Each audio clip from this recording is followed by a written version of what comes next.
You know those generic white wall plates you see in every conference room? Oh, yeah, the ones with HDMI and maybe a USB port. Exactly. They usually lead to this, mess of tangled cables behind the drywall. Right. Well, I was looking at this thing, the Kramer WP-EN6, and it looks exactly like one of those. Yeah. But it's not just a plug.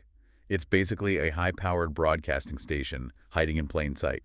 It is a bit of a wolf in sheep's clothing. We're talking about the big shift to AV over IP. Mhm. So instead of running a dedicated thick video cable from the wall to a projector, this device just scarce. It digitizes the video and sends it out over the standard Ethernet network. So I've got the spec sheet here from HDTV Supply, and I want to challenge you on something. Okay. It says it streams 4K video at 60 hertz, which is impressive.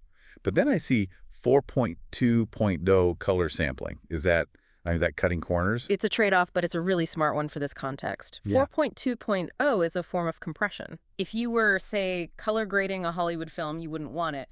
But for a conference room, digital signage, it's perfect. It massively reduces the bandwidth so you don't clog up the data pipe. So you get the sharp 4K resolution without crashing the company Wi-Fi. Essentially. And it fits entirely inside that standard US wall box. But looking at the feature list here, it seems like video's only half the story. It talks a lot about virtualization.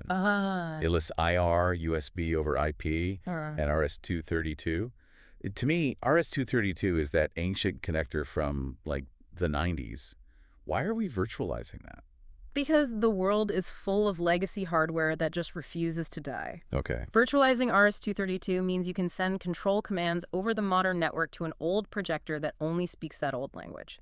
You could be 3 rooms away with your laptop, hit power on, and this wall plate translates it. That is actually incredibly useful. It's a bridge. It is. And there's another bridge here that I love, the codec they're using. It's JPEG 2000. Why does this specific codec matter to, the end user? Because it's a standard. It means you aren't locked into some mysterious black box. You can actually decode the stream using VLC Media Player. Wait, the free open source player? The very same. You don't need proprietary hardware at every endpoint. If you have a laptop with VLC on it, you can view the feed. It really democratizes the video. That simplifies things a lot. And speaking of simple, I see this unit supports PoE, Power over Ethernet. Which is pretty much expected in IT now, but for AV, it's a lifesaver. It just means one less cable to fish through the wall, right? Yeah. And no hunting for an outlet or shoving a power brick into the junction box? Correct. It just draws power from the network switch. But don't let that simplicity fool you. The scalability here is what's wild. It's using RTSP. Real-time streaming protocol. Exactly. So you can do unicast or multicast. Meaning one-to-one or one-to-many. Yep. You aren't limited by physical ports on a switcher anymore. And that leads to the feature that really caught my eye, video wall capability. It says this system can scale from one screen all the way up to 256 screens. That is massive. You'd expect a system that can drive a 256-screen video wall to cost a fortune.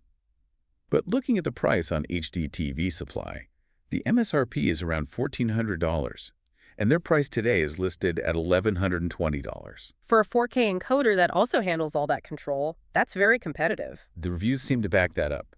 Verified buyers at Jeffrey C. and Enrico T. are giving it like 4.7 out of 5. They just say excellent. And I suspect a lot of that comes down to the it just works factor, especially with copyright. This unit is HDCP 2.2 compliant. That's the digital handshake thing, right? It is. Without it, if you tried to play a 4K clip from Netflix or a Blu-ray, you'd just get a black screen. Oh? The system thinks you're pirating it. This wall plate handles all that encryption properly, so the content actually plays. So we have a device that looks like a $5 outlet cover, but it's really a global broadcasting tool that turns your Ethernet into a video matrix. It's the convergence of AV and IT in a little plastic shell. We're watching standard Ethernet just eat the old video infrastructure alive. Which raises a really big question then. If a discrete wall plate and a free app like VLC can handle all this 4K streaming, control everything, why are companies still paying thousands for those giant proprietary matrix switchers in the server room? Are they already obsolete and we just haven't noticed yet? Definitely something to ponder. Thanks for diving in with us today.